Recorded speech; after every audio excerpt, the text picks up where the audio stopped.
let's start with football and dive into the 2025 quarterback, Kevin Sperry, OU's newest commit.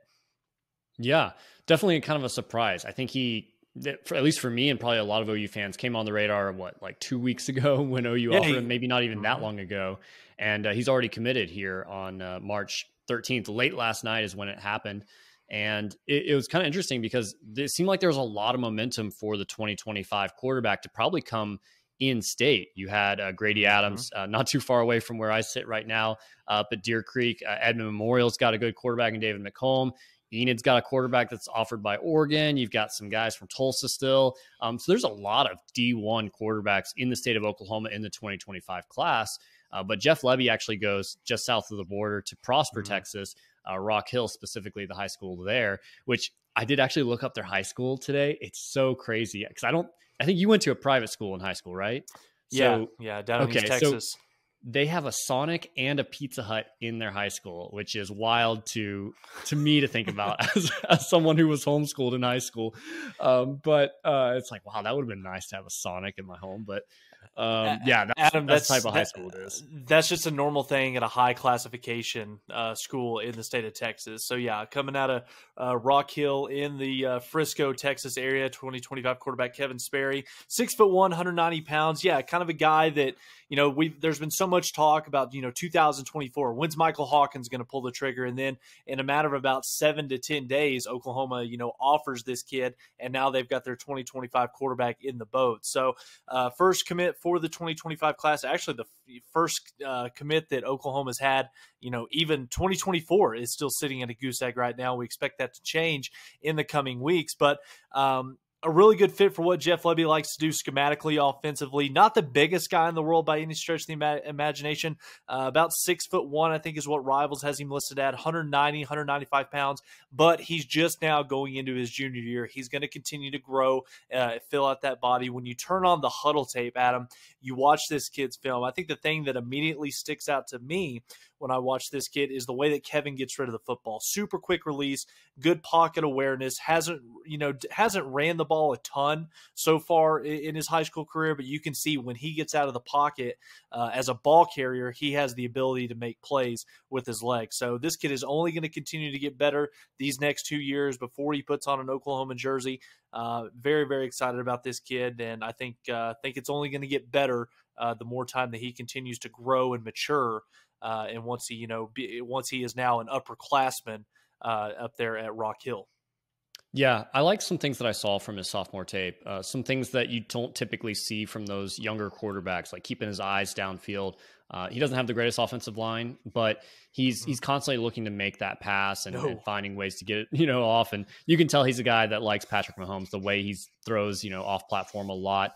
When he does run the ball, he's not necessarily the fastest guy. I'd say, from a comparison perspective, and don't read into this too much, but I see a little bit of Baker Mayfield in the sense that he's just productive when he runs. You can tell he's not going to run away from anybody. He's not going to be flashy or make a lot of guys miss, but he is productive when he does run. So we'll see what that translates to as he gets older, as he matures and gets to college, and he becomes even less of a fast guy with better athletes out defending him. But I think it'll be interesting to see him grow over the next couple of years. He's at a school in Rock Hill there in the Prosper, Texas area, just north of Frisco. And they're at the highest level in Texas high school football. So they're actually in the same division as Denton Guyer, where Jackson Arnold came from. So they're playing some of the big boys there. They didn't have a great record last year, 3-7. I'm curious to see if not only does he stick at that high school, because he could potentially go to somewhere like Allen or McKinney or something like that's a little bit bigger, maybe has a better ability to win a Texas high school state championship. But if he does stick, is he able to raise that program up and take them to a playoff run, potentially someone that is kind of a newer high school, doesn't have any track record of success. But if he is what we think he could be, a potential 5-star, can he do something big like that? Yeah, for sure. And I think that that's one of the things that makes it, so appealing, Kevin Sperry coming out of that Dallas area where you're playing in the highest classification, highest competitive, brand of high school football in the country. You mentioned, being in the same division as Denton Guyer, the school that Oklahoma just pulled Jackson Arnold out of. It's going to be a lot of fun watching Kevin Sperry go up against Denton Guyer. I apologize. got the squeaker toy in the background. I should have taken that away from him. But dog making an appearance. But it's going to be a lot of fun watching Kevin Sperry and this Rock Hill team take on Eli Bowen in that Denton Geyer squad this upcoming season. Hang on one sec. Adam, keep this thing going. Let me take that toy away from him. I apologize. 1 second. Yeah. I think for me with Kevin Sperry, he's a guy that, right now, it's kind of a little bit of unknown. He just got a 3-star ranking from Rivals, and it's unknown, I guess, where he might end up finishing. He's a guy that committed to OU super, super early, about 3 months earlier than what Spencer Rattler committed to OU back in, I guess it was 2017, 2018 when Rattler committed. So he's very, very early in the process at this point, and it's kind of hard to grasp onto. Like, is he going to be a mid 4-star? Is he going to be a low 5-star? Like, what does he end up being? Right now in the Rivals 100 for the class of 2025, there's 6 different quarterbacks already in that. He's not one of them. But if you go back and look at past, records as far as, or I guess past OU quarterbacks that have committed to Oklahoma, there's a wide variance there. Like Spencer Rattler was a top 75 guy by his sophomore year. Caleb Williams was a top 20 guy by his sophomore year. On the flip side, you've got Jackson Arnold, who wasn't ranked at all as a sophomore. And then as a junior, only then did he break the top 200. He ended up finishing, I think, at one point as high as 13 in Rivals. And I know he's much higher on other platforms as far as that rankings go. Kevin Sperry, I think, is a guy that will get a lot, more looks this season, because he's the guy that's committed to Oklahoma. He had offers from big time schools in Oregon and Texas A&M and Tennessee. But Rock Hill's not a program that scouts and analysts are going out to watch very often. So I think he'll get a little bit more focus this season, and I could certainly see him rising in the ranks considerably. And I think one of the things that's also kind of really interesting when you kind of evaluate Kevin Sperry, you turn on the tape, you can see the pattern in the quarterbacks that Jeff Lebby recruits and likes to coach, going all the way back to Matt Corral and then coming to Oklahoma, Dylan Gabriel, Jackson Arnold, and now Kevin Sperry in what we hope is going to be the, not just the 2025 quarterback, but also with 2024 in just a couple weeks, we've got Michael Hawkins making his commitment announcement. So I think that there's definitely a prototype quarterback that Jeff Lebby, there's certain characteristics and traits that he likes his quarterback to possess whenever it's time for them to execute his offense. And I think that Kevin Sperry is just kind of the next in line. I'm not sure if Jeff Lebby will still be coaching at Oklahoma in 2025 when he steps on campus. We'll save that conversation for another day. But like you mentioned, Adam, offer list, Baylor, Florida State, A&M, Oregon, Ole Miss. I mean, even though this kid is just a 3-star at this point in time right now, he is still, just what's going to be going into his junior season. So a lot of time for him to mature. Like we know with any time somebody is offered by the University of Oklahoma, any time that somebody commits to the University of Oklahoma, 120 other schools, once they see that, the flag goes up and they immediately go on there. If they don't know who this kid is by now, they're immediately going to their computer and they're watching the tape to see, do we need to offer this kid? Do we need to try to get in on this guy? He's obviously good enough to play at Oklahoma.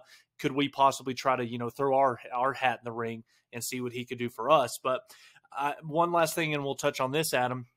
The impact that this has on recruiting. Yes, I know that we're still 2 years away.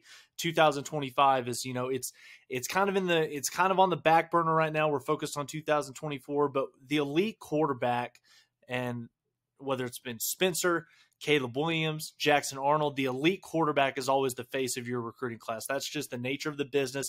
Getting this guy on board so early in the process now gives Oklahoma a chance to really get a jump start on the 2025 class, because Kevin Sperry can start working on guys, especially in that DFW area, wanting those guys to come join him in Norman. So we'll see if Oklahoma can capitalize on this early commitment and pick up some momentum in that class.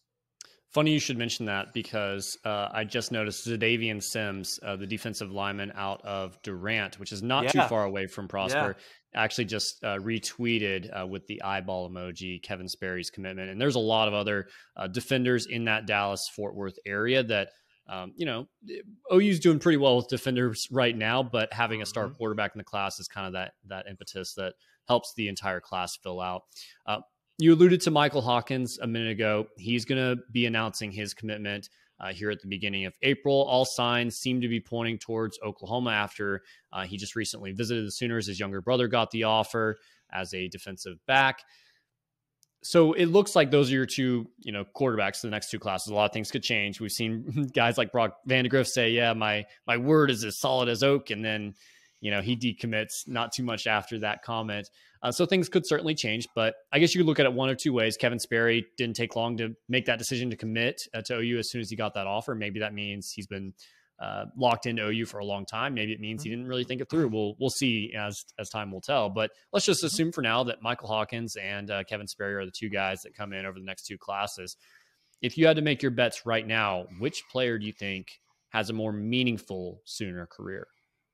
Well, I definitely think, at this point in time right now on March 14, 2023, I think it's pretty clear that Michael Hawkins probably has the higher ceiling with what he can do, just with his athleticism, not just on the football, but, the difference maker that he can be, running the ball as well. There's a lot of similarities to Kyler Murray when you turn on this kid's tape, not just the Allen High School uniform that he wore. But I think that one of the things that could almost be, kind of a little bit of one of the downsides to Michael Hawkins is you're going to be an incoming quarterback, one recruiting class after Jackson Arnold, who it's kind of already been said, after Dylan Gabriel, or it could be sooner than that, after Dylan Gabriel takes his final snap at Oklahoma, Jackson Arnold, is the apparent heir to the throne of the quarterback position in Norman. So I think at this point right now, it's definitely way too early to say, but I mean, just looking at the tape, watching these kids, how they performed so far throughout their high school career, I definitely think that Michael Hawkins is the better player. But ask me this, this time next year after we see what Kevin Sperry does his junior season at Rock Hill. Yeah. Kind of straddled the fence a little bit. I know that was kind of the politician answer there, but I don't know. I'll go hard the other way. I'll take Kevin Sperry in this particular situation simply because he's 2 years removed from Jackson Arnold's class. And so I think he may have more opportunity, more runway to have, the reins of the quarterback position in Norman. Whereas Michael Hawkins might have a harder time getting playing time since he's only 1 year past Jackson Arnold. So really it's just a timing perspective. If they were flipped, I might go with Michael Hawkins in that scenario, but we shall see.